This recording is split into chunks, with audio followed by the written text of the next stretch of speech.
Thank you for joining us at eNCA on the Money Desk. How did the JSE All Share Index and global markets perform today?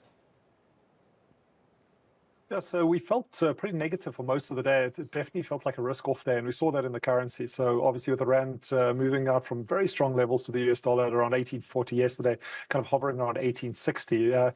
Now for most of the day, the sub-indices were also red. We still had the resource index finishing about 0.2% lower, but the overall All Share Index up around a third of 1%, driven higher mainly by the industrial index, that up just under 0.5%, and that was driven by pretty strong results out of AB InBev, the global brewer. The stock up about 5% on the day, and it wasn't really the earnings or the revenue numbers. It was just strong volume growth, specifically in some of the Latin American countries, still struggling a little bit in North America after a Budweiser boycott, no longer the number one beer in America. So industrial index looking good. We've got the S&P 500 at the moment, which is opened this afternoon. That's down around a tenth of 1%. So not a big sell-off. We had news out of Uber as well. Uber missing estimates and the stock sliding around 9%.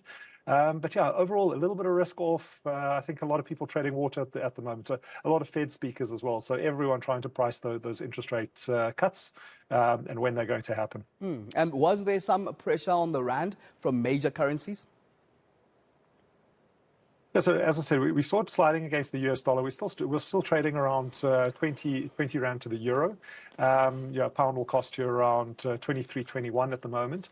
And yeah, there was definitely a little bit of pressure. As I said, you felt like even though the sub-indices were positive, it did feel like a risk-off day for most of the day. The Institute of International Finance came out, just highlighting their global debt monitor that emerging market debt has more than doubled. So we saw a lot of emerging market currencies sliding against their developed market peers over the last 10 years. Emerging market debt rising significantly. Of course, our currency is also very prone to anything that has to do with interest rate cuts or hikes from the Fed. We had some hawkish comments out of the US Federal Reserve chiefs today. That also just pushing out the rate expectations slightly, and that again just draining some of the money from the emerging markets. And